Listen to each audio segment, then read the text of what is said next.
Rikatarababo jeke de barada basata rimante koria baba basande. Mshukuru Bwana na umwadhimishe Bwana Yesu kwa maneno ya kinywa chako. Mwambie asante kwa wema wake, mshukuru kwa neema yake, mshukuru kwa uzima. Kana sotolobo koria bashakaraba reke badaba santa rababa mama yanta rakabobo seke yeke bobo sanda radadada iraka pariata reporia sateria katarabo rebedebo sake badabadabadaba. Mshukuru Yesu kila mmoja, hata kule mtandaoni. Mwambie Mungu asante, mwambie Bwana asante kwa rehema zako, asante kwa fadhili zako, asante kwa ulinzi wako. Yesu ninakushukuru. Arada sakaraba rekabababa sataradadabo yandori kababa satarama mantareka radabosaya ekaparia satarabo rendo sakabariata rika babo seke de badaba reke babo sende de debo remakanda baba saka yakorobo sataraba reke badabadaba sanda. Roho Mtakatifu asante,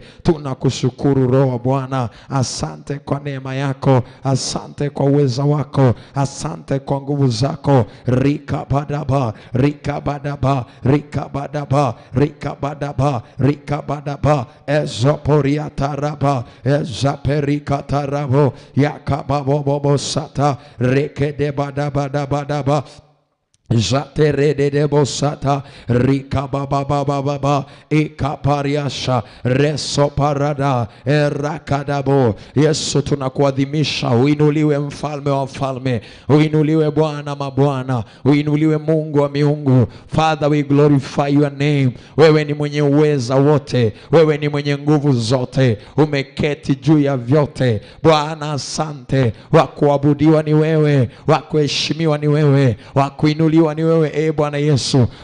Rimakada basata, wewe ni mwingi wa rehema, ni mwingi wa neema, wewe umejaa upendo na pendo lenyewe ni wewe Bwana. Rakababa basata radadada. Tunapoongelea upendo Bwana, tunakuongelea wewe. Wewe ndio upendo wenyewe uliomiminwa ndani ya mioyo yetu kwa Roho wako Mtakatifu. Tunakushukuru kwa kutupenda, tunakushukuru kwa kutuchagua, na sio tu Bwana umetuchagua tuingie katika ufalme wa mwanao pendo lako, lakini pia Bwana umetuchagua ili tuweze kuingia katika Tanzania mpya. Rakabo sataraba rekedabo sandarama mandarika baba saka yakabobo sataradada rikamana masandarabo yekoria makabaria sata rekababo sata. Ulituchagua tangu asili. Unasema kwenye Warumi sura ile ya 8 imashekeni ya makoria taraba. Warumi sura ya 8 kuanzia ule mstari wa 28, neno lako linasema ya kwamba Bwana wewe ulituchagua tangu asili, tangu asili. Rikababo sataraba yakanda. Unasema Bwana nasi tajua kwa wewe unafanya ajua ya kuwa katika mambo yote wewe ufanya kazi na wale wakupendao. Ramosa rekabadosa, katika kuwapatia mema, yani wale waliochaguliwa kwa ajili ya kusudi lako, ambao ndio sisi na huyu ambaye tunaomba naye kwa mamlaka ya jina la Yesu. Ule mstari wa 29, rimanda kayeda bosata, wale uliotujua tangu asili, ukatuchagua tangu asili ili tufananishwe na mfano wa mwanao Ramasande koriata, ili tufananishwe na Bwana Yesu kwenye uweza, tufananishwe na Bwana Yesu kwenye eneo la ulinzi wa kiungu, tufananishwe na Bwana Yesu kwenye eneo la arama koteriata, kwenye eneo la kusudi, tufananishwe na Bwana Yesu kwenye eneo la uweza na miujiza na nguvu na ishara na maajabu katika jina la Yesu. Bwana Yesu, tumefananisha na wewe, tumefananisha na wewe kwenye nguvu, tumefananisha na wewe kwenye uweza. Raposa kapariantaraba yakanda baba saka rekotoria kataraba esaparia tarabo yantana na masanda rimakaparia katarabo zeterebedebe sakarabo yakarada badaba saka. Tumefananisha na wewe, wewe uliye mwanzo na mwisho, wewe ambaye ukianza unamaliza. Bwana, tukianza tutaishia njiani. Tumefananisha na wewe kwenye uweza. Rama sana, ndio maana tuna tunayaweza mambo yote katika wewe ututie nguvu, maana wewe uko ndani yetu. Raposa yekotoma na mashande rekeberia basata daba yakaparia sata repokoria kapariata rimasatoriata repeketoria yakaporia sate rekepelia kataraba imante kosapalia ekaparia kadabasaya yekoria kataraba baba. Ili kwa yeye mzaliwa, ili kwa yeye awe mzaliwa wa kwanza miongoni mwa ndugu wengi. Ule mstari wa 30 umesema rama shande koriata reko shakabadaba yakaradadada, wale ambao ulituchagua tangu asili, hao ukatuita, umetuita, na sisi uliotuita ukatuhesabia haki, na sisi uliotuhesabia haki ukatukuza, umetuinua Baba. Asante kwa kutuhesabia haki, asante kwa kutuchagua, asante kwa kutuita, na sio tu ulituita ukatuhesabia haki, asante kwa kutuhesabia haki, na asante kwa kututukuza.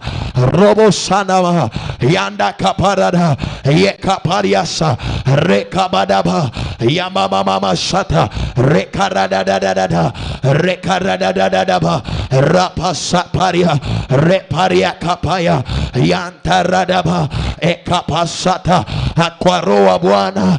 Na sisi tunaita Aba, yani Baba.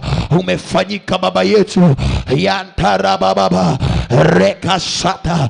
Wewe sio tu Mungu kwetu, wewe sio tu mfalme kwetu, lakini pia wewe ni Mungu, wewe ni baba yetu, wewe ni baba yetu.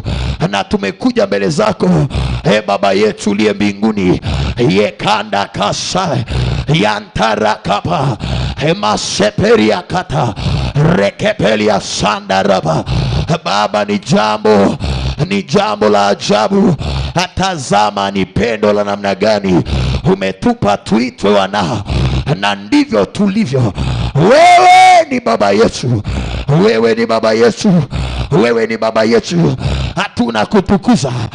Wewe ni baba mwema, wewe ni baba mwema, ni baba mwenye upendo, ni baba usiye mwepesi wa hasira, ni baba uliye mwingi wa rehema, ni baba unayewatunza na kuwajali watu wa nyumbani mwako, ni baba mwenye upendo kwa wanao, ni baba mwenye urithi kwa kila mtoto wako.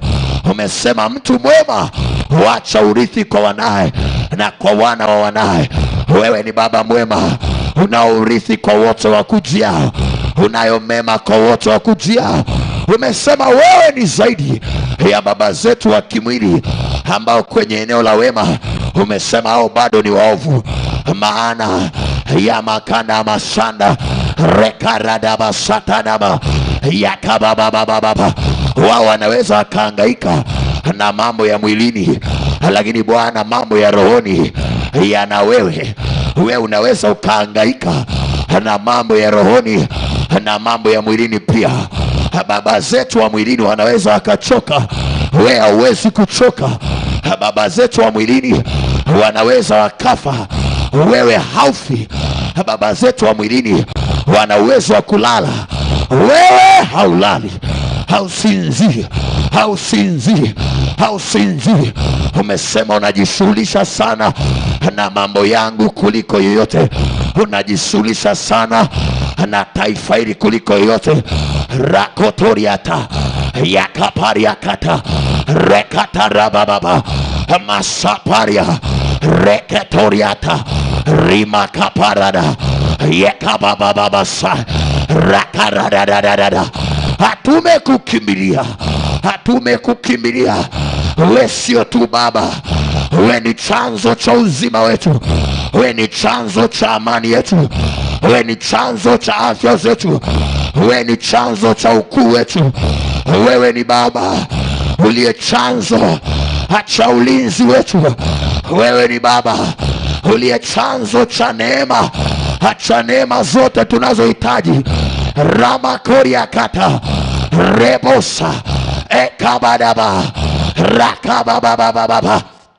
Wewe ni baba, wewe ni baba, unaweza ukashughulika na mambo yetu.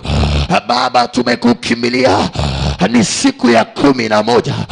Rekaka ekakota likotoria rekosa yatatata raparia masaya katarabo yekaparia kata rikakatoria yanta la bababa erapakata.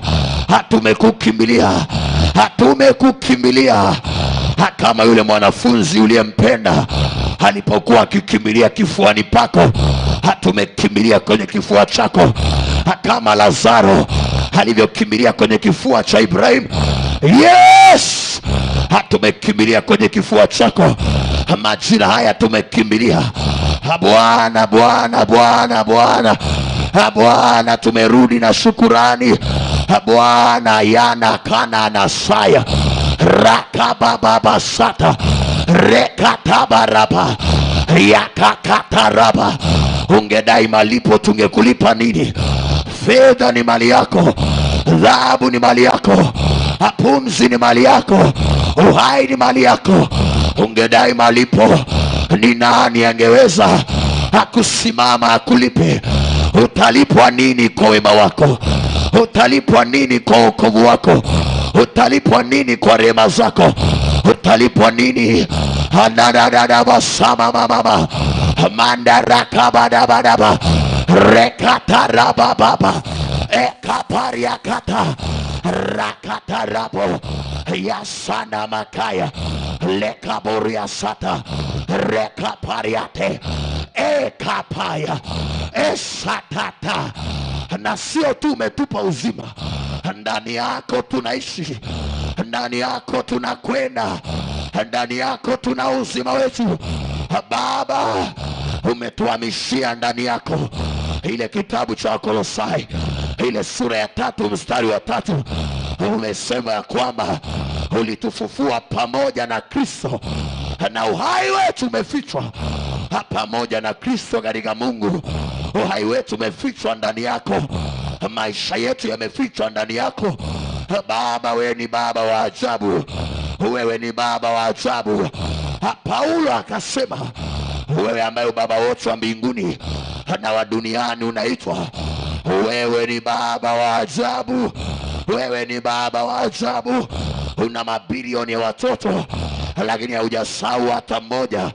Wana wa Israeli wakalia kwenye Isaya 49 ule mstari wa 14, wakalia wakasema, Mungu, mbona umetuacha?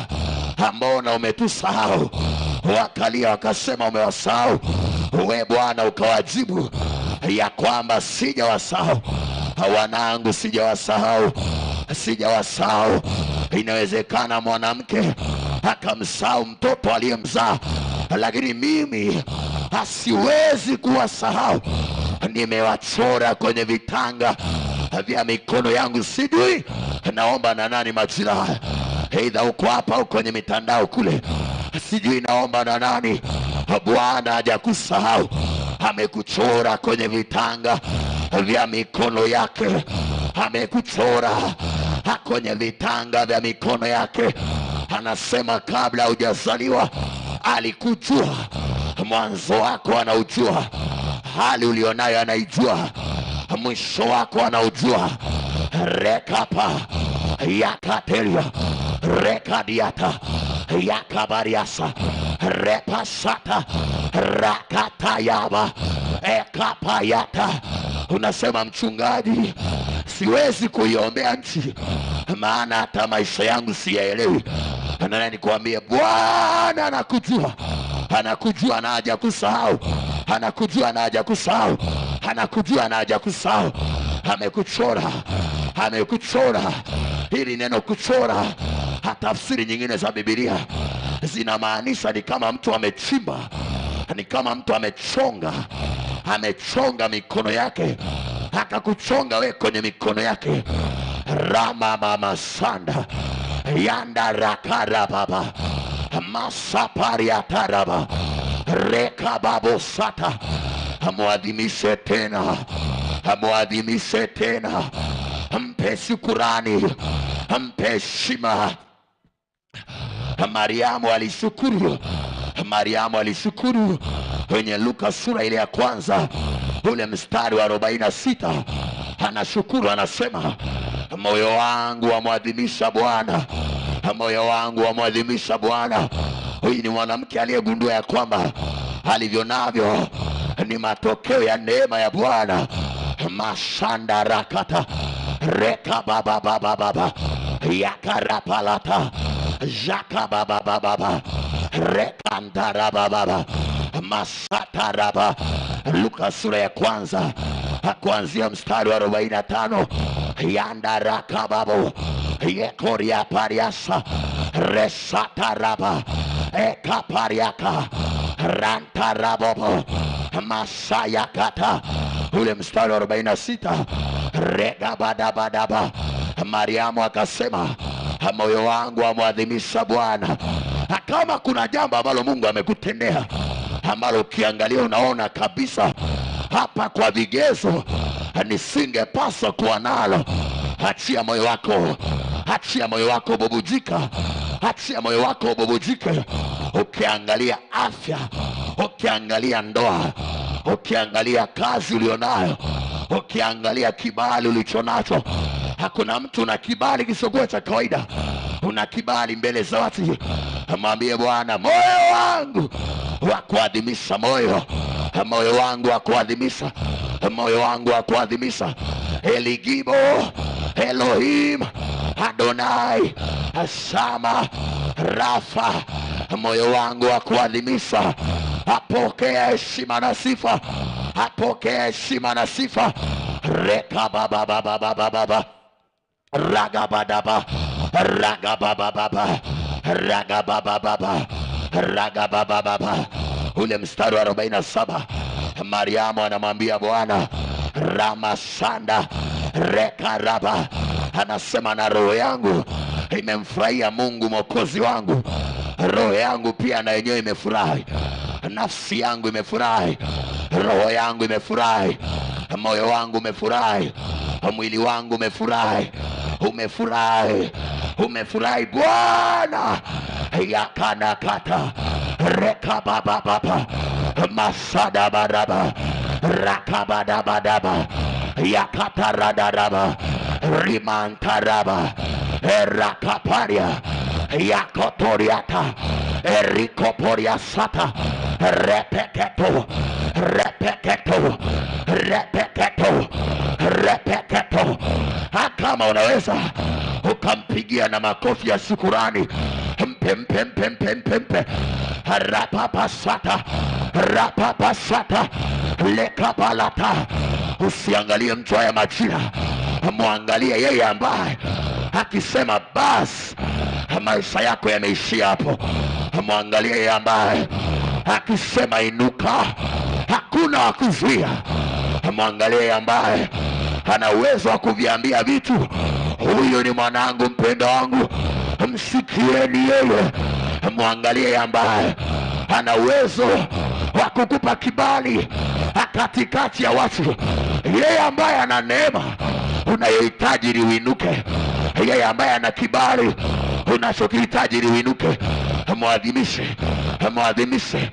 Moyo wangu wafurahia masadabada rakabababa yantaradada rekababo yatoriasa repariasa yandarakabo yekabababa yekabababa yekabababa yekabababa rakasanda yandakataraba rekapariasa.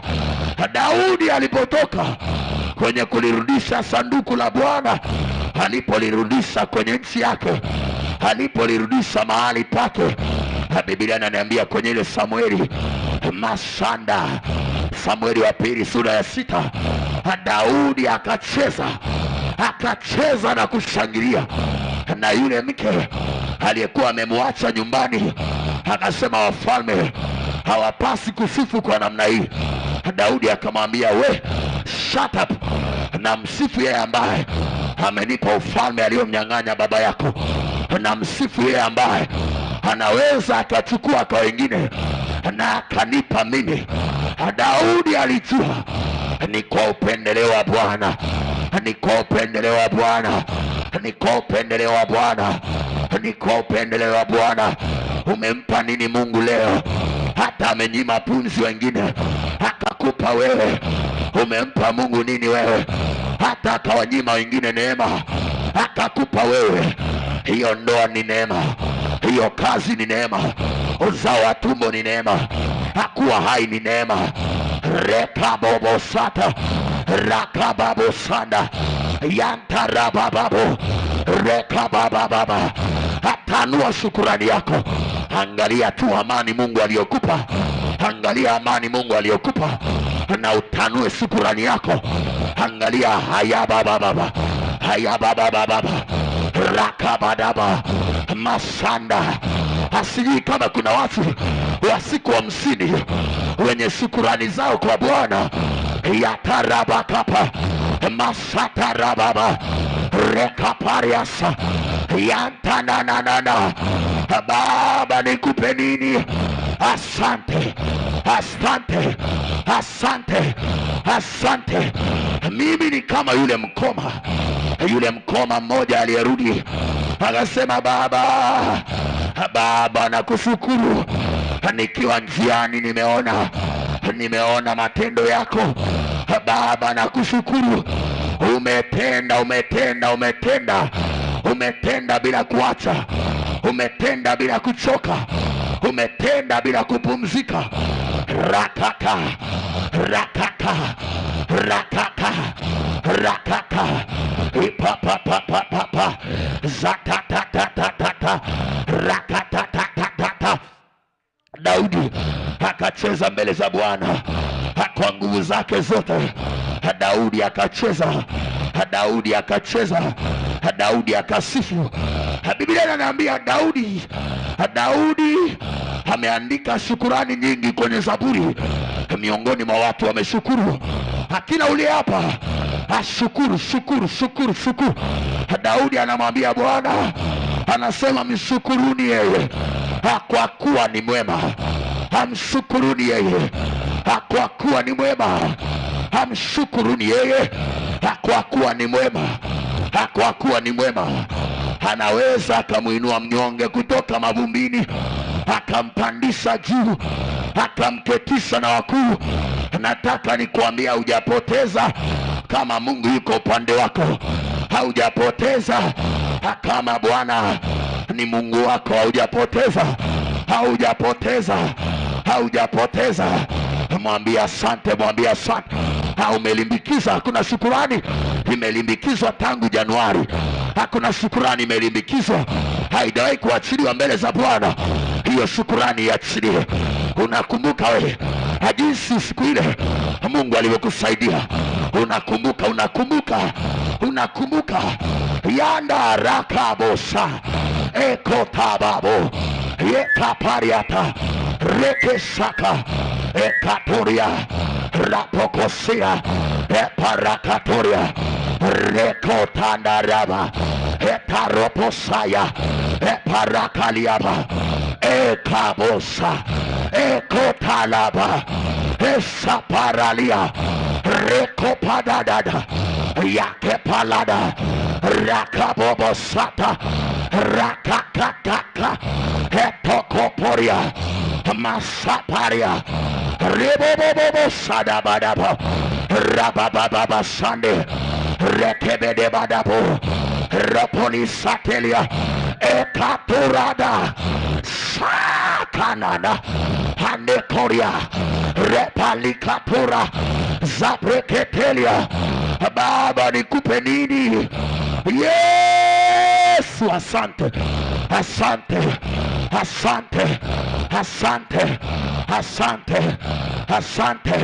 yakadadadada rakababababa yantaradadada rekadabababa ekapayata esatataya rakatatata masaparia rakapayata. Tanzania inakushukuru. Oh Bwana, Tanzania inakushukuru. kananana robobobo setetete retetete koria retete kuria reka kana ekatoria. Unaweza ukamshukuru Bwana kwa yaliyopita, hata kama kwa sasa hayapo kwenye mikono yako. Mwambie tu Yesu, Yesu nakumbuka kile kiwanja ambacho leo sina, ni wewe ulinipa. Nakumbuka lile gari ambalo leo sina, ni wewe ulinipa. Bwana, nakumbuka imana nana sana reka toradaya. Wewe ambaye hujapungukiwa, unaweza ukanipa tena. Moja ya sababu kwa nini nakushukuru kwa sababu unaweza ukanipa tena. Unaweza ukanipa tena kwa viwango vya kusukwa, vya kusindiliwa, vya kumwagika, ya totosa rekeke baba udaradada sata rikabosa yataradada kaparias rakaria basata. Endelea kumshukuru Bwana, mshukuru, muadhimishe. Yesu tunakuadhimisha, Yesu tunakuadhimisha, Yesu tunakuadhimisha, Yesu tunakuadhimisha. Yantarakaba masaparada rekarababa ekatarandaba yantaradada. Asante, asante, asante, asante. Hayakarakako yekoria kapa yekanana. Bwana, mbona wapo wengine wengi ambao ungeweza ukawapa nafasi nilionayo. Rasatata yakaparada mantalakaba esatu rekaka esatalapapo. Wewe ambaye uangalii umri, wewe ambaye uangalii jinsia, wewe ambaye uangalii udhaifu wa mwili, wewe ambaye hauangalii ana uwezo au hana uwezo, wewe unainua wasio na uwezo na unawapa uwezo. Waliochoka na kuzimia, unawapa uwezo ili wapande juu kwa mbawa kama tai. Rabo sandaraba rabobo satarada lekalabababos yakarakapa. Uliyefungulia wokovu kwenye maisha yangu, ndio unayeweza kufungulia kwa watu wengine wa familia yangu. Uliyeruhusu neema hii nikaipata, ndio unayeweza kuruhusu neema hii ikawafikia wajomba, mashangazi na wengine wote. Yesu, asante.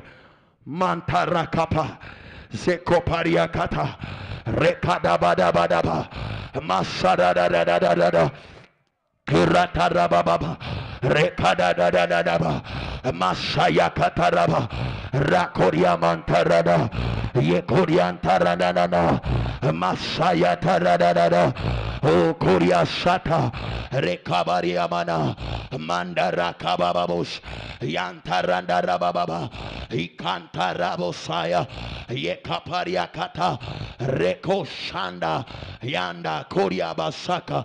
Katika jina la Yesu rekalada shaka manda rekabababos zebaria shataraba. Hebu mshangilie Bwana Yesu kwa makofi mengi. Yes, makofi yake ya shukrani kwa Bwana. Makofi yake ya shukrani kwa Bwana. Mshangilie tena kwa makofi mengi, mshangilie tena. Rimanda rababa shakaradadaba rekanda radadadaba shai mantarika radadadaba shaka.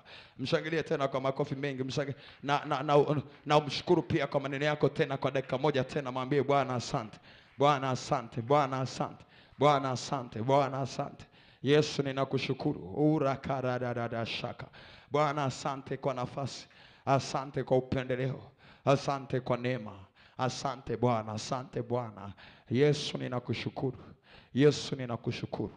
Ora baba shaka radadada rekabadabadaba sandarababa mandaraka radabosaya baba Horaba shekendere bosaka rababa rianta rabo sande rekede basaka rabo. Kitabu cha Matendo ya Mitume robo shandere karabaya Matendo ya Mitume ile sura ya 9. Koza liga baladaba. Mstari wa 15. Matendo ya Mitume sura ya 9. Hili ombi nataka tuliombe. Tukiwa tumeanza kuomba, nimesikia Roho wa Bwana nisukuma tuanzie hapa katika jina la Yesu.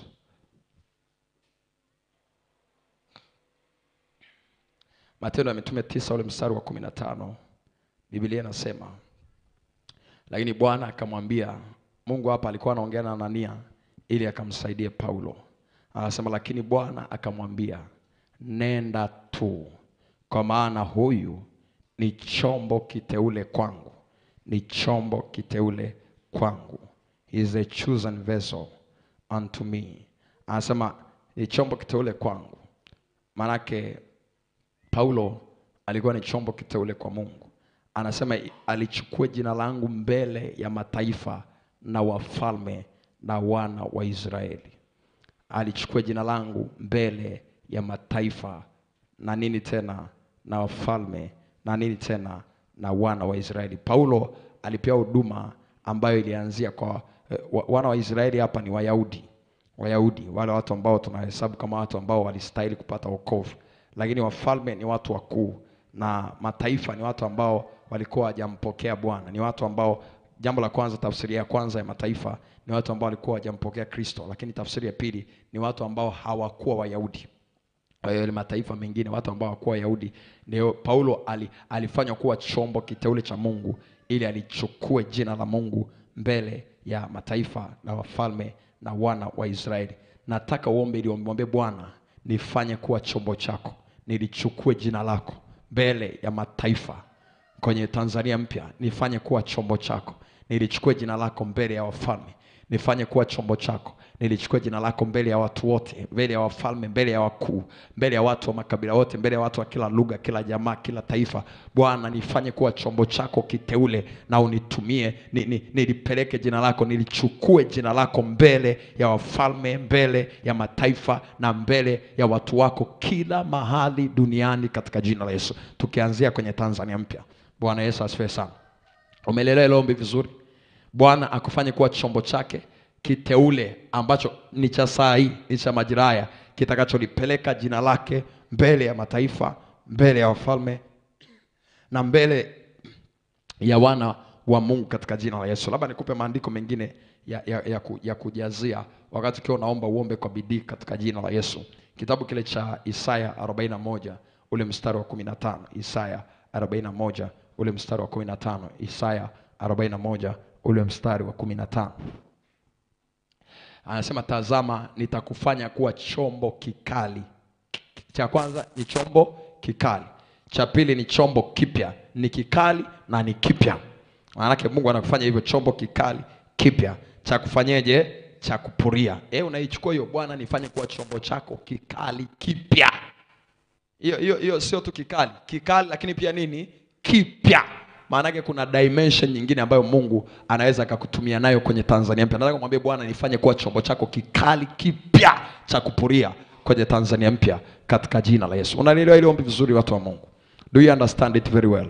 Maana yake ni kwamba hata kwenye biashara Mungu akufanye kuwa chombo kikali kipya kwenye Tanzania mpya. Ni kupenya tu, ni kupita tu, ni kuvuka tu kwa mamlaka ya jina la Yesu. Anasema cha kupuria chenye meno. Alafu anasema utaifikisha milima na kuisaga, nawe utafanya vilima kuwa kama makapi. Maana yake ukiwa chombo kikali na kipya, milima unaifikisha. Yaani milima ni changamoto yani wewe ndo unazichekecha. Zilikuja zikuchekeche, wewe ndo unazichekecha.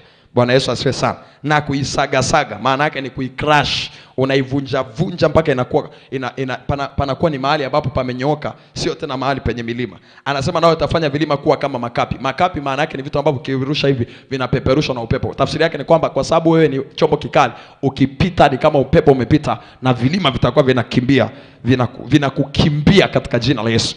Napenda andiko fulani kwenye Isaya, nadhani Isaya 52 mstari wa 15. Isaya 52 mstari wa 15. Nadhani Isaya 52 mstari wa 15. Anasema vilima vitatoa nyimbo mbele yako. Milima na vilima vitatoa nyimbo mbele yako. Maana ukisa yes. Isaya 52 imesha mstari wa 14. Mstari wa 15. Yes. wafalme watafungua. Anasema ndivyo watakavyokustajabia mataifa mengi, wafalme watafumbua vinywa vyao, maana mambo wasioambiwa watayaona, na mambo wasioyasikia watayafahamu. Bwana Yesu asifiwe. Bwana Yesu asifiwe. Nataka kuna andiko anasema milima itatoa nyimbo mbele zako. Milima itatoa nyimbo mbele zako. Milima itatoa nyimbo mbele zako.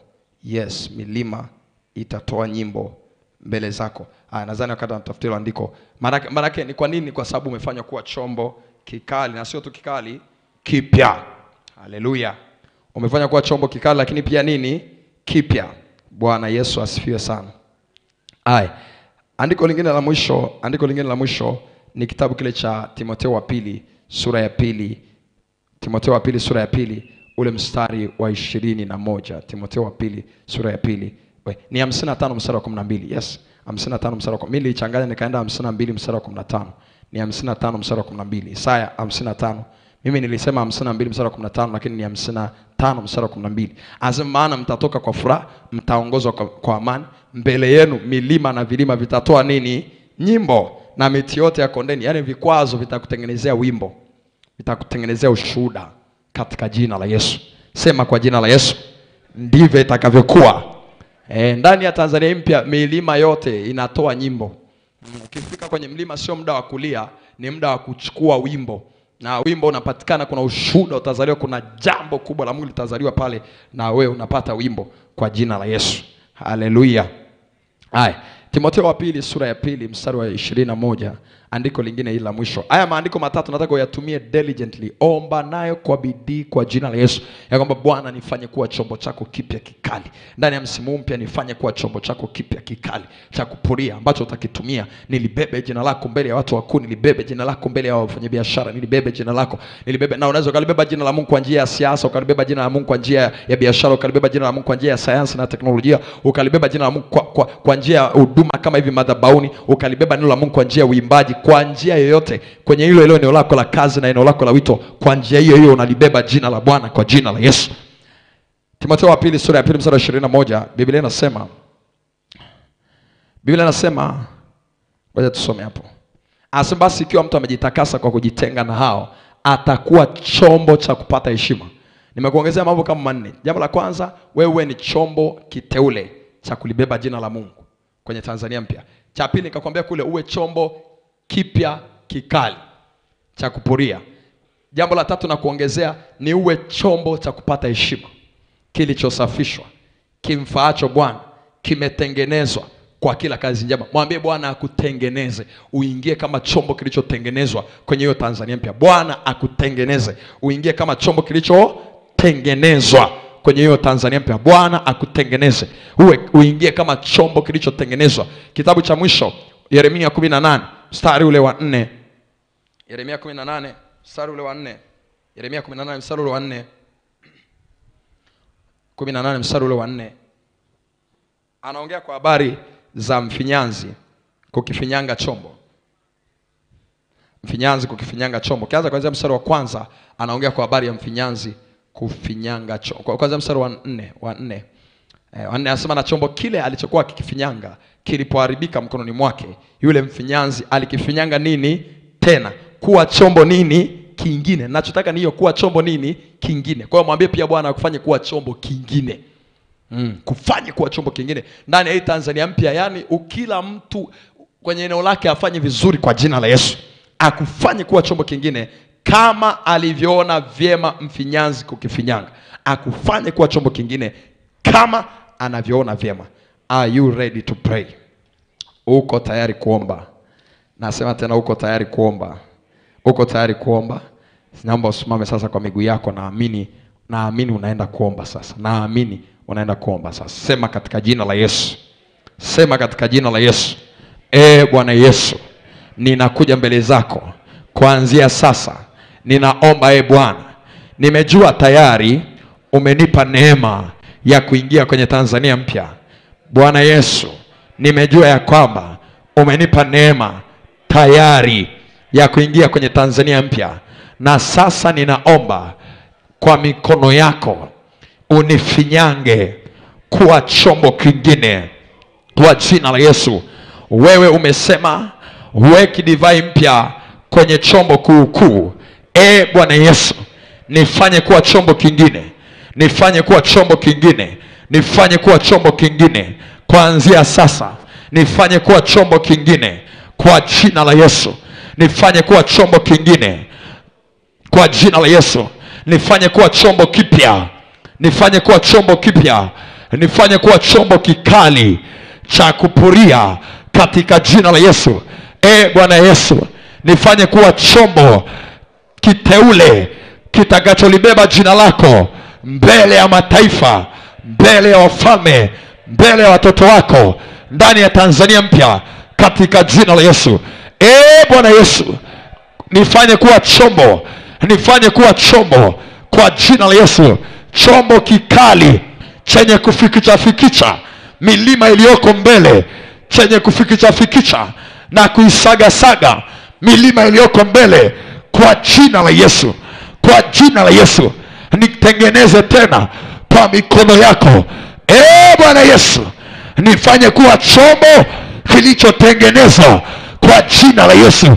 Nitengeneze tena, nitengeneze tena katika jina la Yesu. Nitengeneze tena katika jina la Yesu. Anza kuomba ile ombi, anza kuomba ile ombi. Mathayo 9:17 anasema ya kwamba yeye aweki divai mpya kwenye kiriba kuu. Mwambie Bwana akubadilishe ili uweze kufaidi mema ya Tanzania mpya. Lazima ufanye kuwa chombo kingine.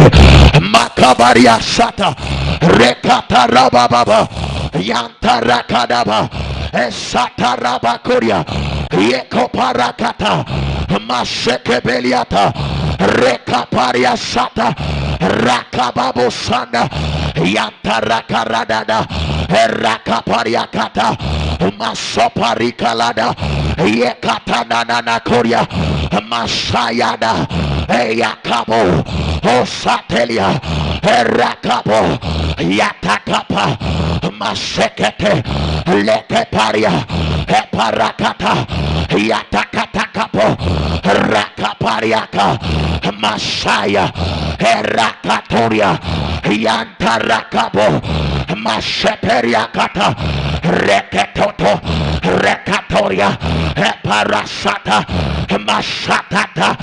Nifanye kuwa chombo kipya, nifanye kuwa chombo kipya, nifanye kuwa chombo kipya.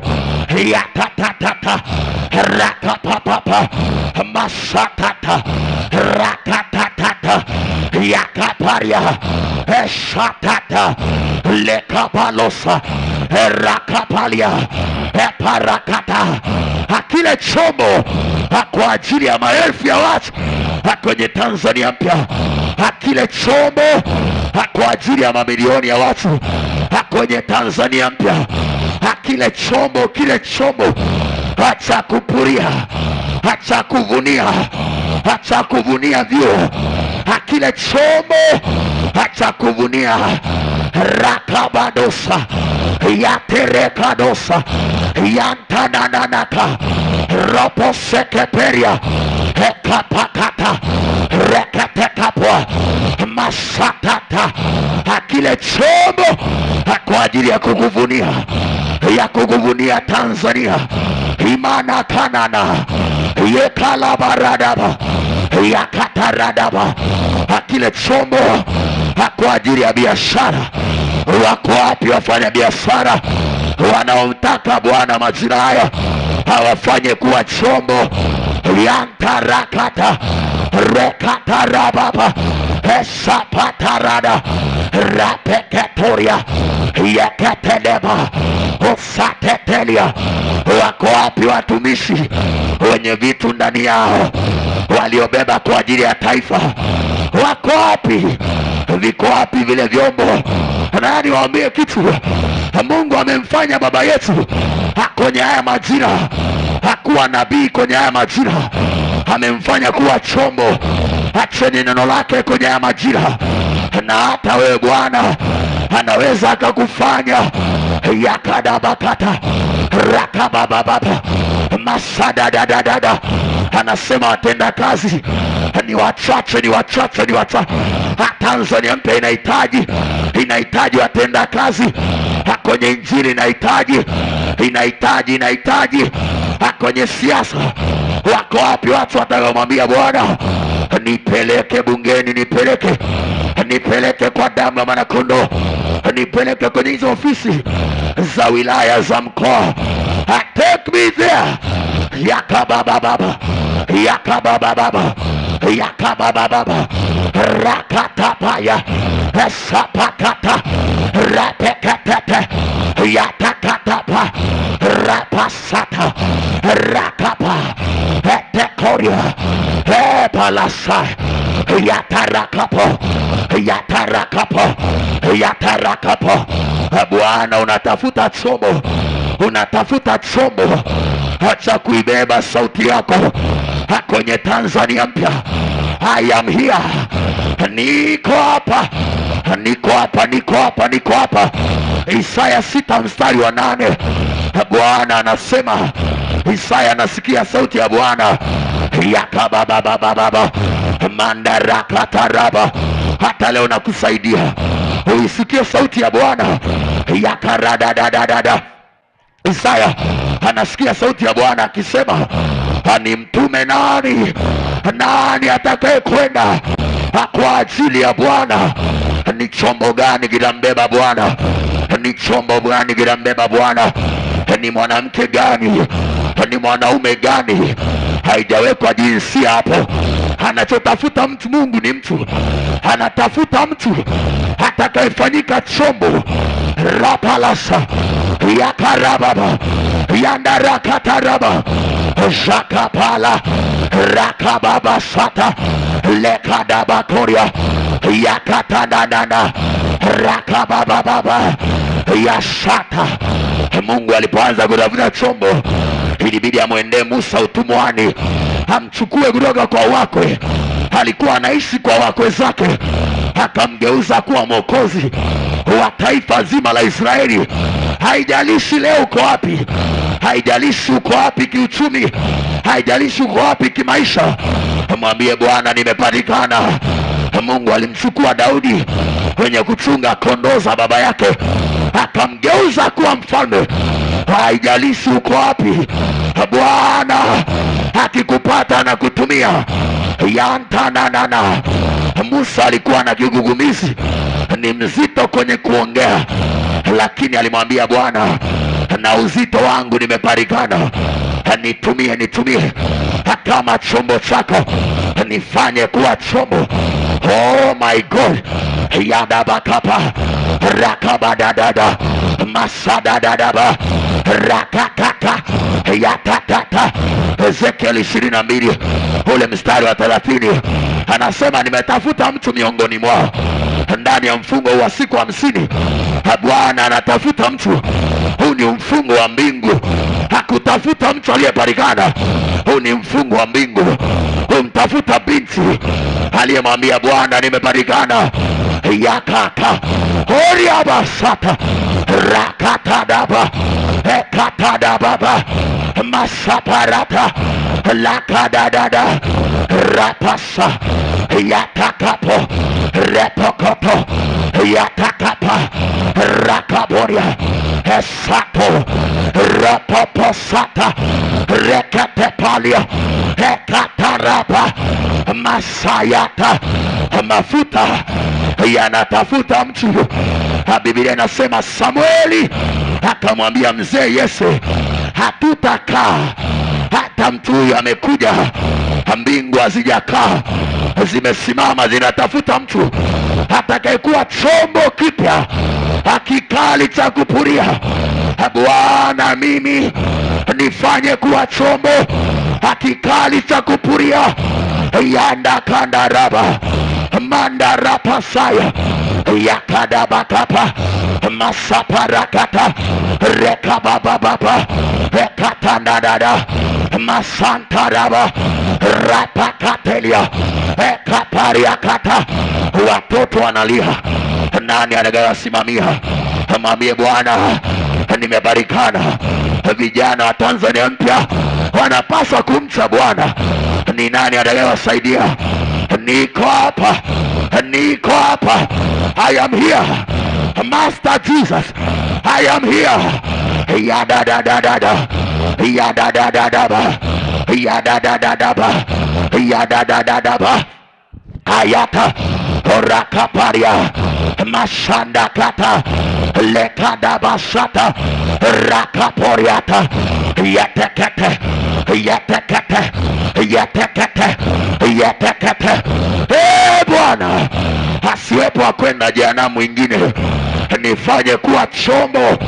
Acha kuwakusanya watu hao, niwakusanye yakede badaba rekebede gabo yantaragaba masapariata rekababo. Ni wewe kweli unayetaka Mungu akutumie, ndio unanong'ona, unaomba kwa kunong'ona, urapasata yakaka etekato rapakate yatekato rakapo. Nilipeleke jina lako kwa wafalme, nilipeleke jina lako kwa mawaziri, nilipeleke jina lako kwa mabalozi, nilipeleke jina lako yantarakata masekeperiata rekabadaba yakadebala santana utakata ulekasia eperia kapo yatokopa epereketo repekoto. Bwana, nimebarikana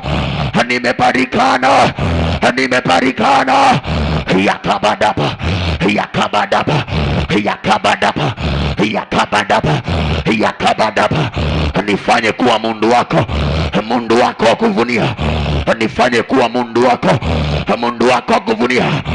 Nikienda nirudi na maelfu, nikienda nirudi na maelfu. Narabasa yabereka urekedeba ikeparada esopetia eprakateria rekepa. Bwana, natafuta Watanzania watakaobeba makontena ya bidhaa na kuyapeleka nje ya nchi. Yantanana ekaporiata rekepelia esanda kaya ekatoro zakoliata lokoliata. Utapeleka madini nje ya nchi, utapeleka kwa makontena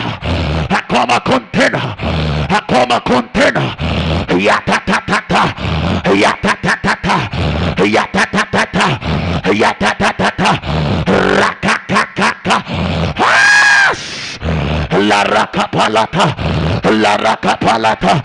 la rakapalata ashakapa ekotoria rekabababo yantadadadada. Nifanye kuwa chombo chako hata kubatizia watu roho ya neema na kuomba. Nifanye kuwa chombo chako, nibebe hekima yako kwenye Tanzania mpya, nibebe hekima yako ya kuyatatua mafumbo magumu kwa wafalme na viongozi.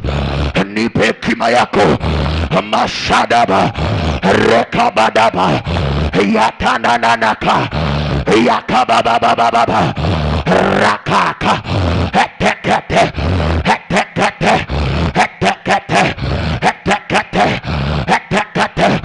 Ni nani ataendewa kina mama? Ni nani ataendewa kwenye ndoa? Orabasekede yakede basataraba rakapariakata.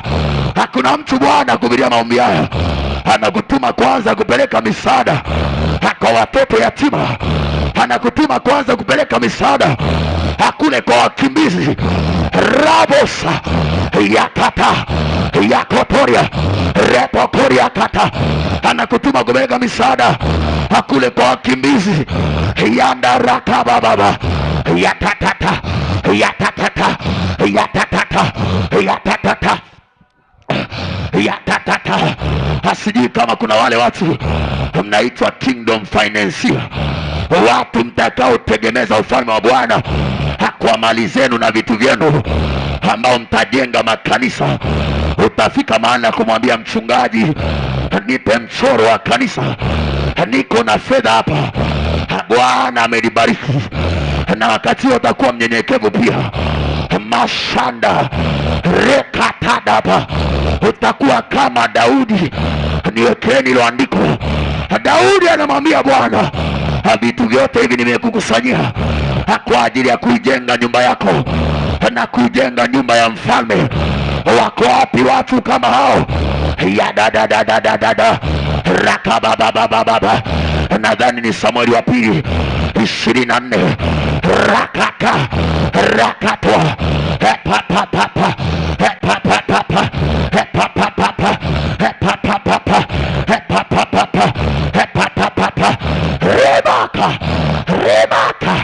Rebaka.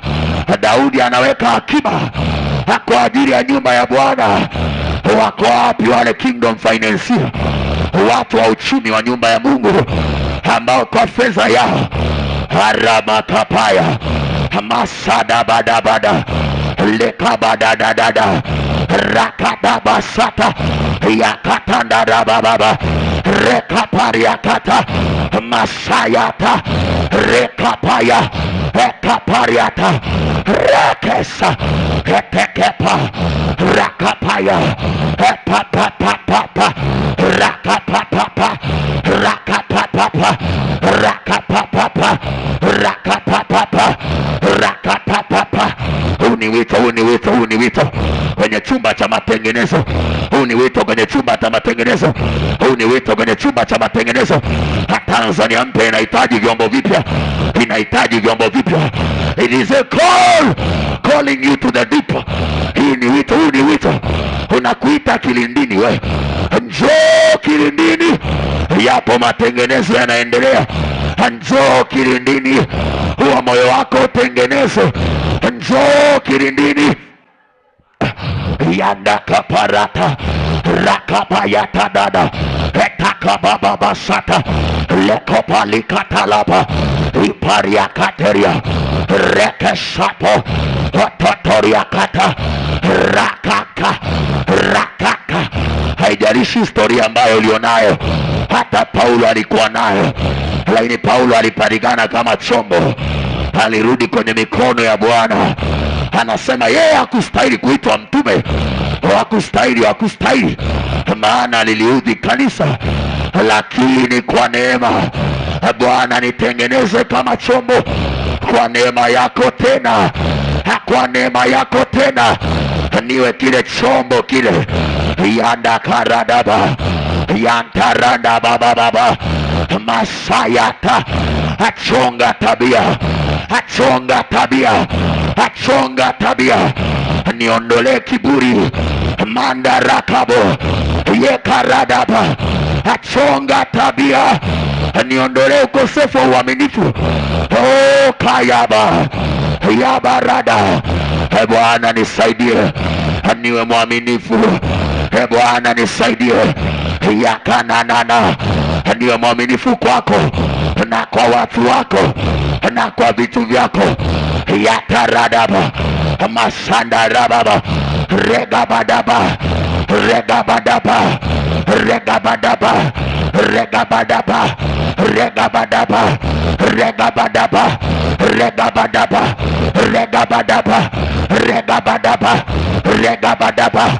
regabadaba a kingmaker.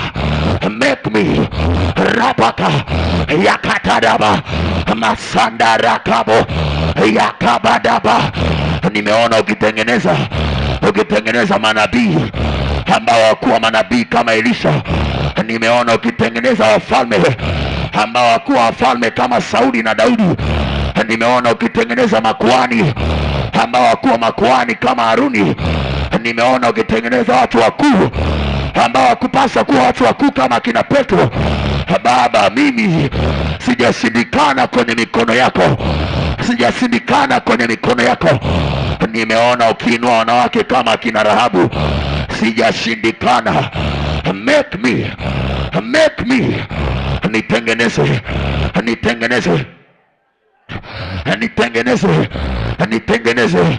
Nitengeneze yakadababa rakababa. Nitengeneze. Make me.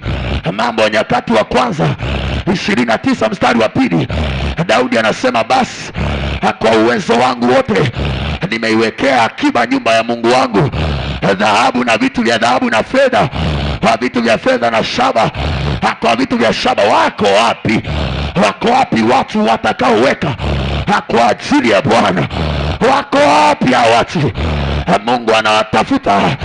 Masanda na yanda na kayaba.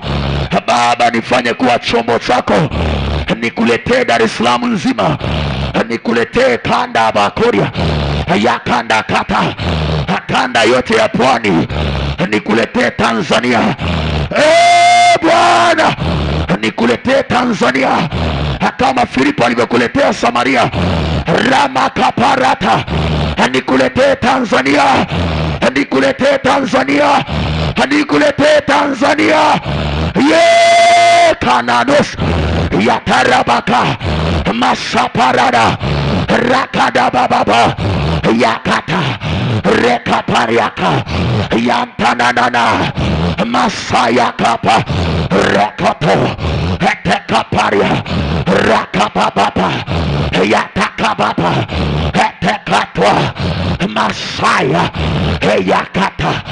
Baba, nikulete vijana, hicho chombo hicho kwenye Tanzania mpya yakataraba, kama ambavyo wazee wetu akina Moses Kulola walikuletea taifa Masaya ekotana ekaparia masetele, kama ambavyo akimzee wetu akina mzee Aaron Mabondo walikuletea taifa uliosema ya kwamba mtu mmoja akiugua taifa linazaliwa. Nipe huo utungu wa kuzaa taifa, nipe huo utungu wa kuzaa taifa, huo mzigo wa kuzaa taifa. Rakabababasata makadabaratadada rakabadadadada, hilo tumbo la kuzaa taifa. Nipe hizo nguvu za kuzaa taifa. Yakana kataraba masadabadabaraba rakadadada yantananaba masaya ya kalabaya mayakalaba rekelebadaba yantaraba baba rakababa yakandakata omba la karadada. Mwambie Bwana, nimebarikana, niingize kwenye karakana yako iliyomtengeneza Ibrahimu, initengeneze na mimi. Niingize kwenye karakana yako iliyomtengeneza Isaka hata akawa mtu mkuu ndani ya nchi ya Gerari, initengeneze na mimi. Karakana yako iliyomtengeneza Musa yanda rakaba, iliyomtengeneza baba yetu Askofu Dickson Kabigumila. Yesu, initengeneze niwe mtu, niwe chombo, niabebe mapenzi yako kwenye Tanzania mpya, niabebe mapenzi yako, nibebe makana kala. Ngoja nikuonyeshe ile andiko. Samueli wa kwanza sura ya 2 mstari wa 35. Ina naraba shakaraba baba. Rakamana mashata. Hili ni jambo la kuomba kwa mzigo kabisa. Rekanda rabababa. Samueli wa kwanza sura ya 2 mstari wa 35. Anasema nami nitajinunulia kuhani mwaminifu atakayefanya sawa sawa na mambo yote nilionayo katika. Mungu anatafuta watu ambao wanaweza wakapiki vitu kwenye moyo wake na wakavileta kama vilivyo, sawa sawa na alivyo, sawa sawa na anavyowaza kwenye moyo wake. Anasema nami nitajinunulia. Akibarikana mtu wa namna hii, mwambie Bwana akupe uaminifu, mwambie Bwana akusaidie uwe ni chombo kitakachofanya sawa sawa na yote aliyo katika moyo wake. Anasema na katika nia yake. Na Mungu anasema akipata mtu wa namna hii atamjengea nyumba iliyo imara, naye atakwenda mbele ya huyo mtu milele. Bwana, niwe hiki chombo hiki ambacho kitakamata shauku zako na kuzigeuza shauku zake, ambacho kitakamata mawazo yako na kuyageuza mawazo yake, ambacho kitakamata mapenzi yako na kuyageuza mapenzi yako. Mapenzi yako yawe ya kwangu, nia yako iwe nia yangu, najivika nia yako. Yanana sanda rakababababa masaparata rekadabasata. Kwenye Tanzania mpya, I will go for your will. Nitayaendea mapenzi yako, nitayaendea kwa gharama zote. Niwezeshe radabakabadaba yakandakatarababa rekatadaba yantadadada shanda ikadaba sataraba repakatata yatakatata reketeketekete reketeketekete reketeketekete. Kila muda unapona watu wanaingia kwenye nchi mpya, huwa Mungu anainua kiongozi mwingine. Alimuinua Yoshua walipokaribia. Hakuna watu na niwaambie, hatunawaacha kwenye Tanzania, hatunaingia kwenye Tanzania mpya. Where are the Joshua generation? Wako wapi akina Yoshua? Wako wapi? Where are they? Mbona siwaoni kwenye maombi? Lia tena. Mwambie Bwana, niko hapa. Yakadabakapa rakatatata masapariaka rekadabasata yakaparia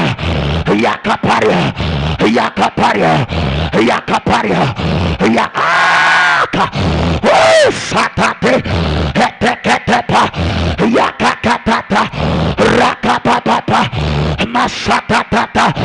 Nichukue mambo yanayokuendesha yaniendeshe kwenye Tanzania mpya. Mambo yanayokuendesha, let them drive me, niendeshe kwa yanayokuendesha. Yananaka, ninyime usingizi kwa yanayokunyima usingizi. Usiniache nikatulia. Rakabadaba yakabababa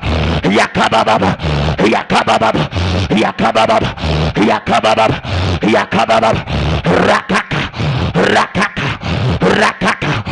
Daudi anasema kwenye Zaburi ya 132 ule mstari wa 2 hadi wa 5, rakabadabasata masadabakaparata rekatadabababa yakandakataraba. Anasema Daudi alimwapia Bwana, akamwekea nadhiri shujaa wa Yakobo. Ule mstari wa 3 akamwambia Bwana, sitaingia imani mwa nyumba yangu, wala sitapanda matandiko ya kitanda changu. Ule mstari wa 4, sitaacha macho yangu hakuwa na usingizi, wala kope za macho yangu kusinzia. Ule mstari wa 5, until I found a resting place for the God of Jacob. Hata nimempatia shujaa, shujaa wa Yakobo maskani. Hata nimempatia Bwana mahali pa kupumzika. Yananakanaraba, usiniache nikatulia kama hujatulia, usiniache nikaacha kama hujaacha. Bwana yanakanabaka. Yesu inarabakoria regadabadababa randagadabarababa. Wewe unayetenda kazi ndani yangu, kutaka kwako kuanze kuwa kutaka kwangu, kutenda kwako hakuwe kutenda kwangu. Yakabababa rakadababa yandarababa masaya yakapa yatakatata rakatakapa rakatakapa. Unatafuta silaha Bwana, unatafuta silaha ya kutumia kwenye mwaka wa Tanzania mpya. I am here. Nitakuwa silaha yako kwenye mkono wako, kama ilivyokuwa ile silaha ya shujaa wa Daudi. Alikuwa na shoka ambalo alikuachia mkono wake, hata alipochoka alikuachia mkono wake. Let nothing separate me from you, oh God. Bwana, isiwepo cha kunitenganisha na mkono wako. nishike kwa mkono wako, nishike kwa mkono wako, nishike kwa mkono wako, nishike kwa mkono wako. Rakabada. Samueli wa pili 23 ule mstari mantarikata rekoporia kai eparia sataya ule mstari wa 10, huyo shujaa aliinua shoka lake akawapiga Wafilisti hata mkono wake ukachoka na mkono wake ukaambatana na upanga. Alifikia mahali mkono wake umeshikamana na upanga umwachii na yeye auachii. Baba, kwenye Tanzania mpya niwe hivi kwenye mkono wako, niwe hivi kwenye moyo wako, niwe hivi kayata rakata yatata rapata yakatoria rapapapasa yakadabaka rakadadadada. Niwe hivi nisiondoke kwenye mkono wako. Ni kitu gani cha kunitenga na mkono wako? Hakipo.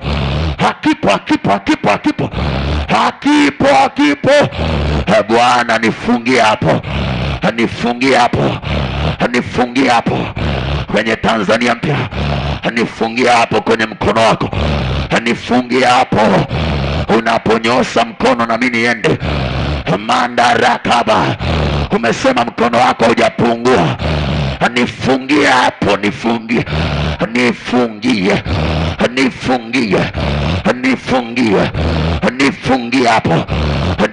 hapo, ukinyosa ili kutenda ni ya mamamasha ragabadaba yakandanana rakadababa masaparata rakatadaba ekatarapapa.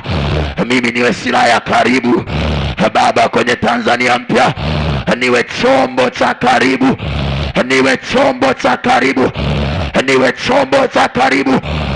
chombo ikufaacho kwenye kila saa, kwenye kila majira.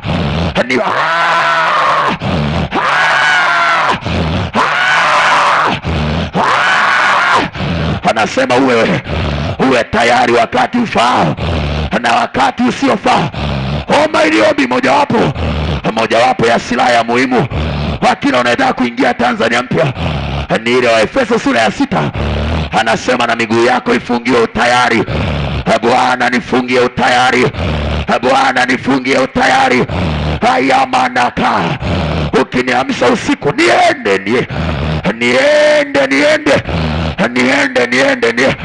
ya mama maka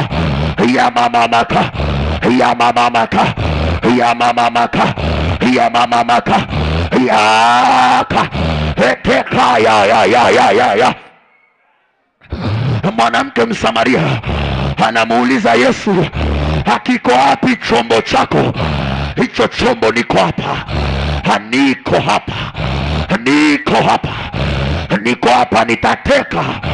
nitateka kwa niaba ya Bwana,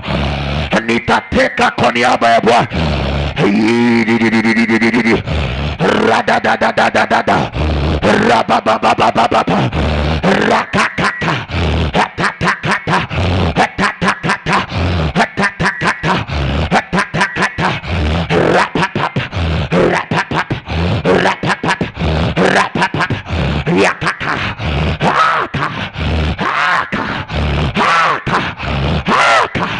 Hakuna jambo moja baya ambalo nililiona kwenye Wafalme wa Pili ile sura ya 4. Yoshua anamwambia huyu mwanamke akaazime vyombo kwa jirani yako. Bwana, hautaazima vyombo kutoka Kenya ndio vilete Tanzania, hautaazima kutoka Nigeria ndio vilete Tanzania ili vije vitumike hapa. Oh Lord, I am here. Make me Baba, nitengeneze yakadabaka rakababa. Nifungie utayari kwenye akili, nifungie utayari kwenye nia, nifungie utayari rekeke rekete la karapalata masaparakata rakatatata. Nifungie tayari. Harada harada harada harada harada. Oh kotoria raporia kapa zateka rekete koto yakateketepo rakapakato rakaka hetekapwa rapeteketepo yakatekapapapa rakakakaka zakapapapa rakapapapa rakapapapa hetekepo repekete zakatatata rakatatata rakatatata rakatatata masaparia rakapariata rakapariata rakapariata rakapariata masayata lekata parada yatarapakapa mantalakapa lekatoriaka esaprekete repeteketota heteketepa. Nena kwa lugha sasa, nena kwa lugha sasa. Yakapapapapa. Bwana akupitia maombi haya muondole mtu mmoja kuridhika, muondole mtu mmoja kuridhika. Ule uliyeridhika na kuondolea kuridhika. There are 10 territories to conquer. Bado kuna falme za kuteka nyara ziwe za mwanakondoo. Bado rana na kayada. Nena kwa lugha.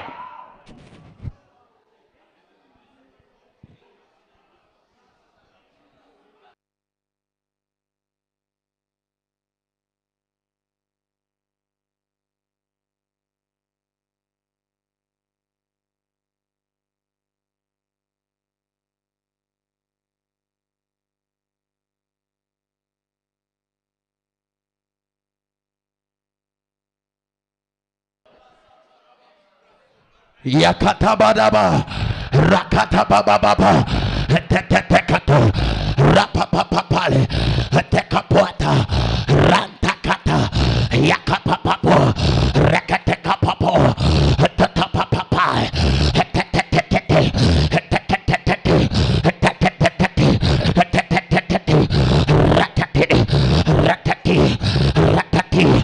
rakati rapokopot yatekatia hetia kakakakaka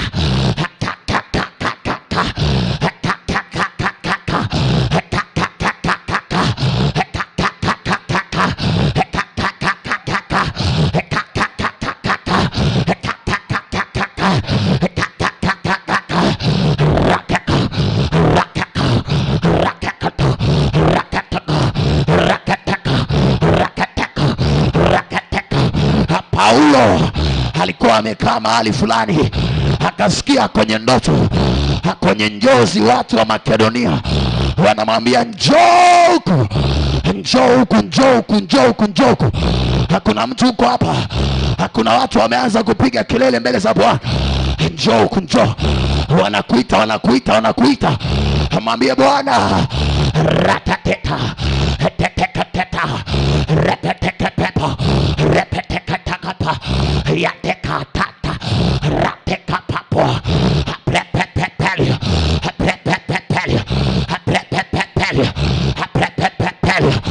Leo Paulo yupo, mimi nipo, ninaweza kuandika tena. Leo Paulo yupo, mikono yangu ipo, inaweza kutumika tena. Yatekapa repeteko yatekapo yatekapo yatekapo yatekapo.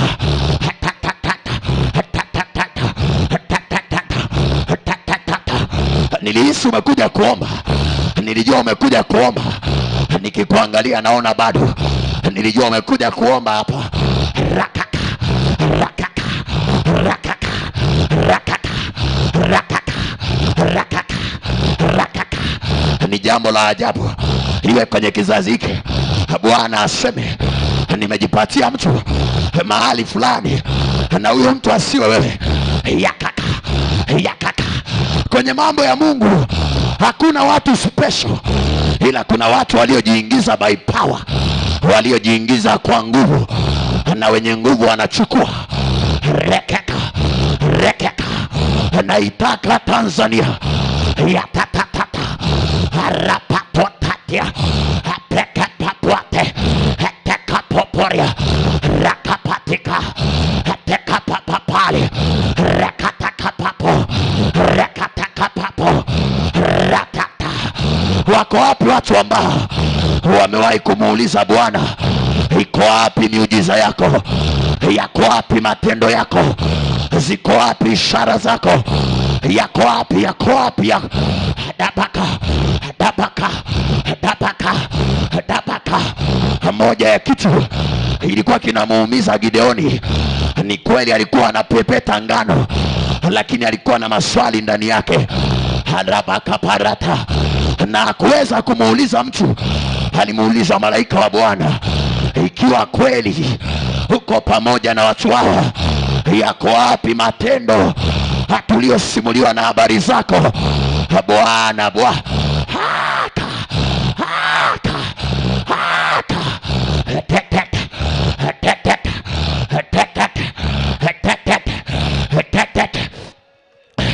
mbona watu bado wanakufa? Mbona watu bado wanakufa? Mbona kansa bado zinaua watu? Mbona HIV bado inaua watu?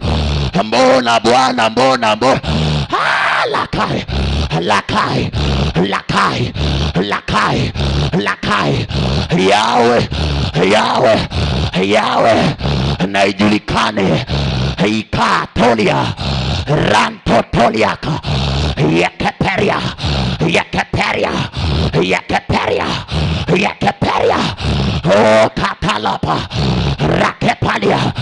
Leo akina Danieli wapo, unaweza ukanituma mimi nikapeleka tafsiri.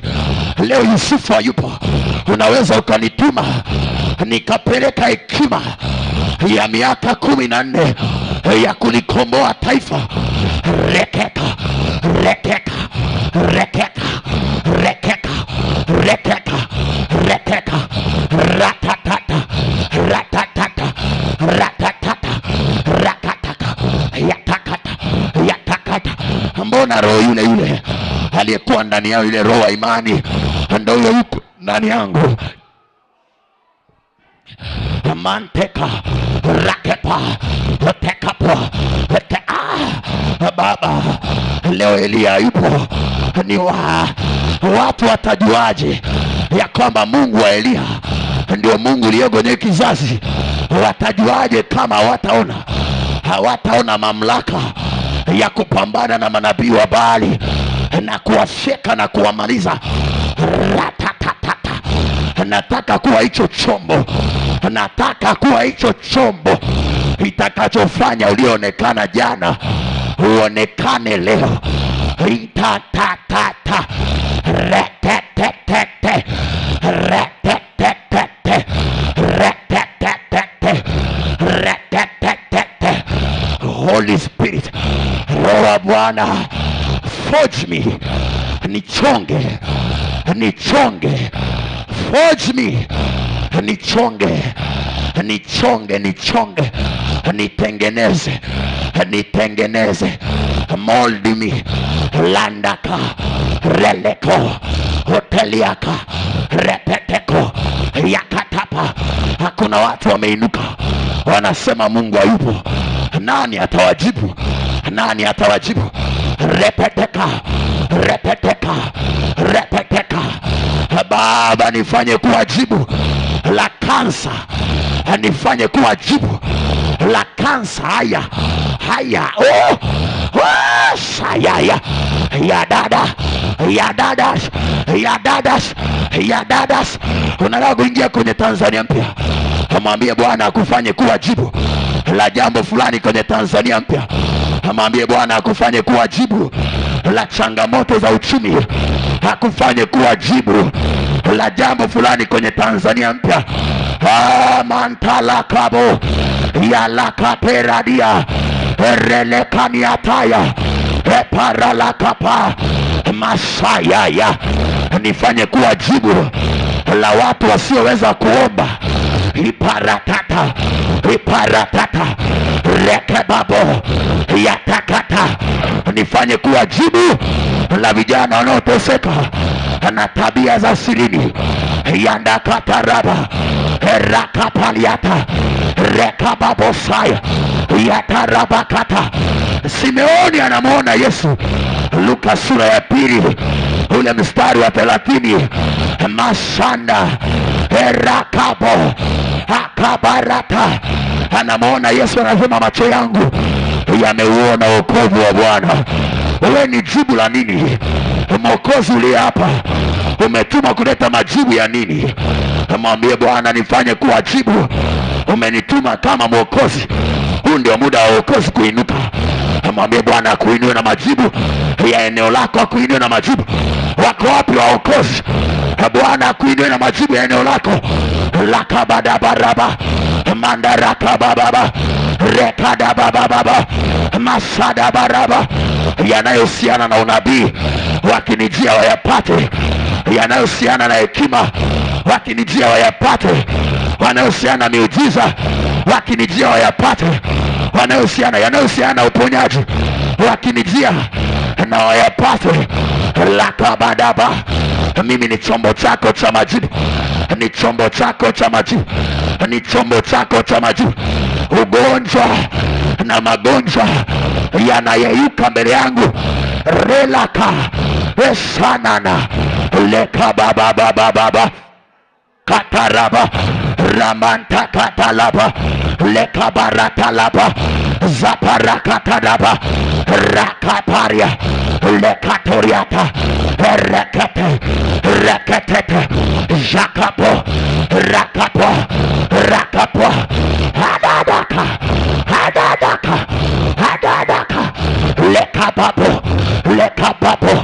lekapapo.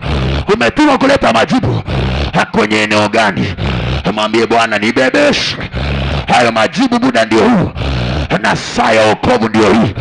Saa iliyokubalika ndio hii. Bwana nibebeshe. Bwana nibebeshe. Hakuna watu walilalamika. Nahisi kama kuna watu watalalamika haya malalamiko. Isaya 26 ule mstari wa 8. Nahisi kama kuna watu watalalamika haya malalamiko. Nasikia sauti zao kwenye ulimwengu wa roho. Hatukiwa kwenye Tanzania mpya, watakuwa wanasema tulikuwa na mimba lakini tumezaa upepo, hatukuleta wokovu wowote. Mwambie Bwana, nimesukwa kwa ajili ya wokovu. Nipe majibu ya Tanzania mpya. Nipe majibu ya ndaraka baba. Isaya 26 ule mstari wa 18. Rekotoria rimakapa. Wanasema tumekuwa na utungu. Tumekuwa kama watu waliokuwa na mimba lakini tumezaa upepo. Hatukufanya wokovu wote. Baba, nibebeshe wokovu. Nimekuja kwenye Tanzania mpya ili wagonjwa wasiwepo. Nimekuja kwenye Tanzania mpya ili wagonjwa wasiwepo, waliofungwa wasiwepo, manabii wa uongo wasiwepo. Lakabababara ragabadababa. Amsha utendaji kazi wa karama zako ndani yangu. Amsha utendaji kazi wa neema zako ndani yangu. Amsha utendaji kazi, zianze kutenda namna isiyokuwa ya kawaida. Zianze kutenda yale macho kwa ajili ya taifa, nione kwa niaba ya nchi. Rendeka.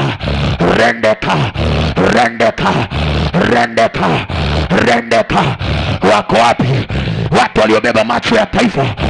Macho ya taifa, wakiona wanaona kwa niaba ya taifa. Mwambie Bwana, haya majira. Unaweza usitembee kwenye miujiza ya uponyaji, lakini ukatembea kwenye miujiza ya kuona. Biblia inaniambia Elisha alikuwa ni miongoni mwa watu waliokuwa macho ya taifa la Israeli. Rapakata. Elia aliitwa mtaabishaji. Alipokuwepo manabii wa uongo walikuwa wanapaswa kuondoka. Baba, hii ndio ile saa ya kuizaa ile mimba ya majibu ulionipa. Hii ndio ile saa ya kuzaa ile mimba ya neema ulizonipa. Hii ndio ile saa lakabababababa rakabadabababa rekadabasanama. Nipe lile neno wanalolihitaji watu wa Tanzania mpya. Nipe chakula wanachokihitaji watu wa Tanzania mpya. Nipe upako wanaohitaji watu wa Tanzania mpya. Lakabada rakababa rakadaba. Na kushangaa kama uombi, na kushangaa sijui unataka nini, asijui unataka nini, asijui unataka nini. Ratatatata ratatatata ratatatata ratatatata rapakapapa rapakapapa rapakapapa rapakapapa ratata. Yosafati anauliza rekaporiakata rekatarapopo rakap.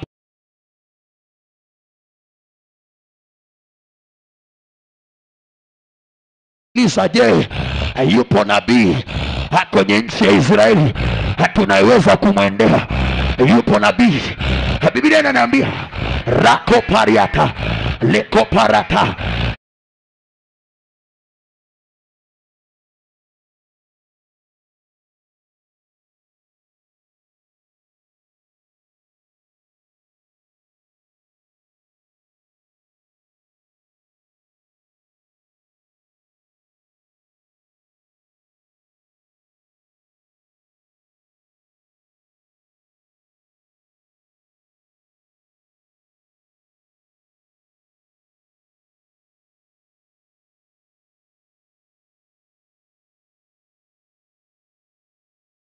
Koto zeko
Haleluya. Haleluya. Nataka ufanye ukiri. Ufanye ukiri kwa dakika moja. Ukiri wa zile roho saba za Mungu. Ya kwamba ndani yangu ipo roho ya hekima. Ndani yangu ipo roho ya shauri na uweza. Ndani yangu ipo roho ya kumcha Bwana. Isaya 11 ule mstari wa 2 na 3. Ndani yangu zipo hizo roho. Zipo. Sema, anza kuomba na useme katika jina la Yesu. Na roho wa Bwana yuko juu yangu katika jina la Yesu. Roho wa Bwana yu juu yangu katika jina la Yesu.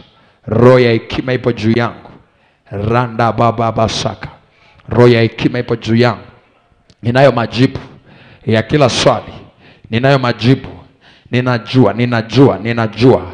Kama ambavyo Bwana Yesu alijua limpasalo kufanya kwenye Yohana sura ya 6 mstari wa 6, na mimi ninajua linipasalo kufanya katika jina la Yesu. Ninayo roho ya hekima, ninayo roho ya ufahamu, ninayo roho ya ufahamu hata niyajue mambo yote. Ninayo roho ya ufahamu. Rantara baba shaka mandaraka baba baba zetere de boshaya mantere karadaba. Ninayo roho ya ufahamu katika jina la Yesu. Nimepewa roho hii kuyafahamu hata mafumbo ya Mungu katika jina la Yesu. Ninayo roho ya ufahamu, ninayafahamu mambo yote, ninayafahamu mambo yote, ninayafahamu mambo yote, ninayafahamu mambo yote kwa jina la Yesu. Rendosha. Ninayo roho ya shauri, ninayo roho ya shauri, ninayo roho ya shauri. Kama ambavyo Bwana Yesu alikuwa mshauri wa ajabu, na mimi pia natembea kwenye ushauri wa ajabu. Ninatoa ushauri wa ajabu kwa jina la Yesu. Kama ambavyo Ahithofeli alikuwa akimshauri mtu, inakuwa kama ambavyo Mungu angemshauri.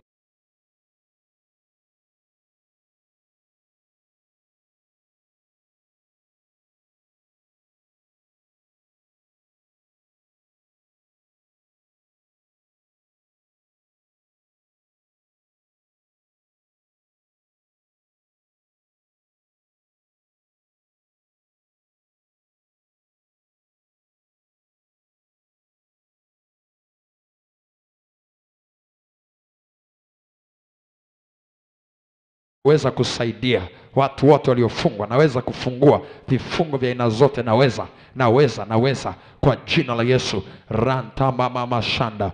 Naweza kuhudumia watu wa kila taifa, wa kila lugha, wa kila jamaa, wa kila kabila. Naweza katika jina la Yesu. Rekodobo sataraba ramante koriabasaka. Ninayo roho ya Bwana juu yangu, ninayo roho ya maarifa, ninayo roho ya maarifa, ninayo roho ya maarifa. Maarifa huongeza uwezo. Ninayo roho ya maarifa inayoniongezea uwezo katika jina la Yesu. Ninayo roho ya maarifa. Rika baba basata rekede badabadaba mandarikandaraba zobreketelebo mantaraka bababa zeperiante rebo shanda rimante rika babosa yekorobo sanda rababa remonte rika baboshaya lezoparilaka yantariba la koria. Ninayaweza yote, ninayaweza yote, ninayaweza yote. Ninayo roho ya maarifa, ninayo roho ya kumcha Bwana. Sitapoteza utakatifu wangu kwenye Tanzania mpya, sitapoteza uadilifu wangu kwenye Tanzania mpya. Uwezo wangu wa kushinda dhambi upo juu kila wakati katika jina la Yesu. Sitamuuza Mungu wangu kwa vitu vya mwilini kwa jina la Yesu. I will not trade my soul rendo koriata kwa vitu vya kidunia. Sitaiuza nafsi yangu kwa vitu vya kidunia katika jina la Yesu. Roho ya kumcha Bwana ipo juu yangu, roho ya kumcha Bwana ipo juu yangu katika jina la Yesu. Ninalo tunda la roho rima shakarabo robo shakar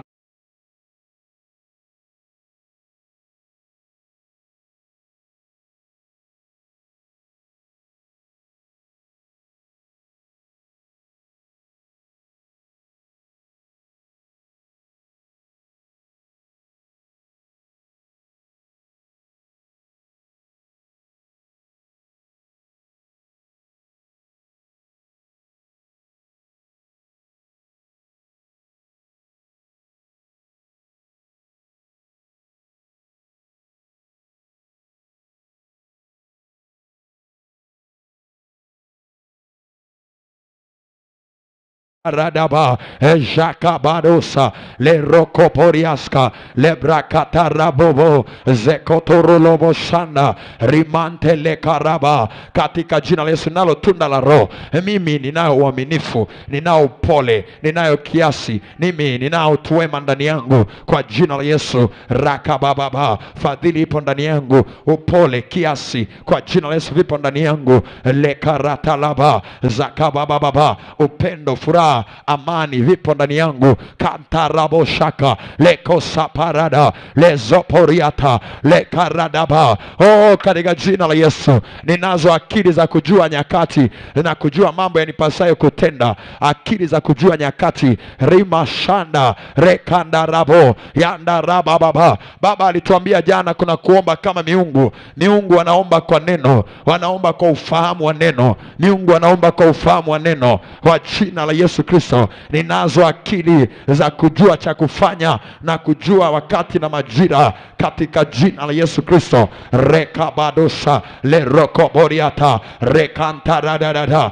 rendo shakabadaba le rosatandabadaba mandarakabo jekotoriata radaba yantarama mashanda le karadaba shaka. Kiri neno la Bwana, kiri neno la Bwana, kiri neno la Bwana, kiri neno la Bwana. Ninayo neema juu yangu, neema ya kufanya kazi kupita wengine. Ninayo neema ya kufanya kupita kwa jina la Yesu. Rimakaraba shata lezataradaba rekabababa jakatarandarava. Ninayo akili kama akili ya malaika wa Mungu, ili niajue mambo yote yaliyoko duniani. Najua kwa jina la Yesu. Ranta mashanda rekadaba shaka yakataranda bababa mashaparatalaba rekadaba shaka yakanda kataraba imashaparia. Macho yangu yanaona, masikio yangu yanasikia katika jina la Yesu. Bwana akitaka kufanya lolote ananishirikisha mimi mtumishi wake katika jina la Yesu.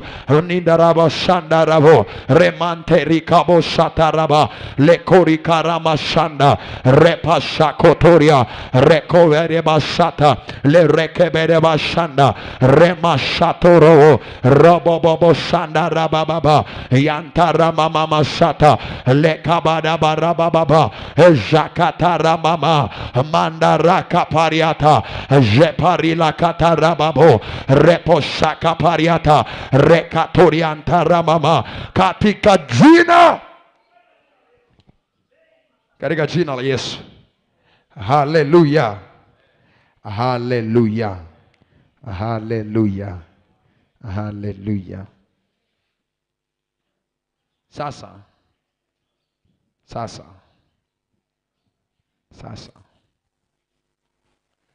lazima tukawa, baba alitufundisha jana akasema tunaweza kuombea kutoka juu sana. Tunaweza kuombea au kuomba kutoka juu sana, mahali tulipoketishwa na Mungu. Na ukiomba kutoka juu sana, unachokifanya ni kutoa maelekezo. Ni kuamrisha. Kila aliyewekwa juu, hii ni nafasi ya kimamlaka. Anasema juu kuliko ufalme wote na mamlaka na nguvu na usultani na kila jina litajwalo. Maana yake majina yote ya watu, ya magonjwa, ya vitu. Sasa kwa sababu tumewekwa juu ya hivyo vyote, nataka kwa dakika hizi chache uamrishe. Unakaa kwenye hiyo nafasi yako kwa dakika 2. Unakaa kwenye hiyo nafasi yako kwa dakika 2. Unaamrisha. Unasemesha kila kitu chenye jina. Kila kitu chenye jina kwenye taifa, kila kitu chenye jina kwenye familia, kila kitu chenye jina kwenye mkoa, kila kitu chenye jina kwenye wilaya, kila kitu chenye jina tunakisemesha. Uko tayari tusemeshe? Uko tayari tusemeshe? Nasema tena, uko tayari tusemeshe? Mimi niko tayari. Uko tayari tusemeshe? Maana yake ukiwa umekaa hapa juu, Mungu amesema uko juu ya ufalme wote. Maana yake uko juu ya kila ufalme. Uko juu ya kila ufalme. Lakini jambo la pili, unakuwa pia uko juu ya kila mamlaka. Kwa hiyo unavyotamka, ujue mamlaka zote zinakusikiliza na zinakuangalia. Haleluya. Lakini pia unapotamka ujue falme zote zinafanyeje? Zinakusikiliza na zinafuata kile ambacho umekisema. Na jambo lingine pia, unapotamka, nguvu zote ikiwemo nguvu za giza zinakusikiliza na zinafuata unachosema. Na kila usultani unasikiliza, mamizimu yote, maroho yote yale yanasikiliza kile unachokisema na yanafuata katika jina la Yesu. Na jina lote litajalo, hilo jina, as long as ni jina, ni la mwanaume, ni la mwanamke, leo tunatamka kwa jina la Yesu. Tunakaa kwenye nafasi na tunatoa maelekezo. Leo nimesema tunafanyaje? Tunatoa maelekezo. Sema tunatoa maelekezo.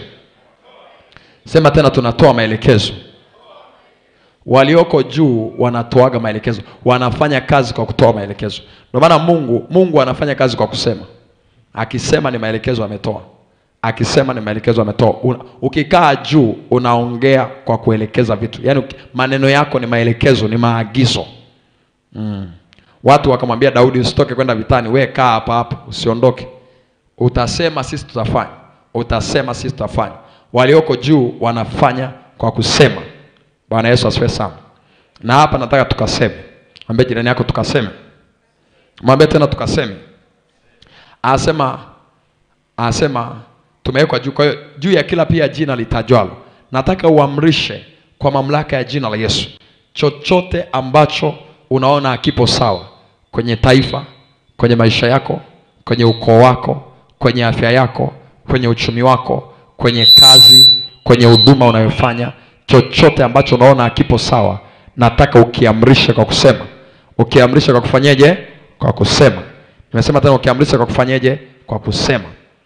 Biblia inasema kitabu kile cha Mithali ya kwamba mauti na uzima vimefungwa katika uwezo wa ulimi wako. Maana yake ukisema inakuwa, ukisema inatokea. Sema katika jina la Yesu, ninasimama mahali pangu pa juu. Sema tena katika jina la Yesu, ninasimama mahali pangu pa juu katika jina la Yesu.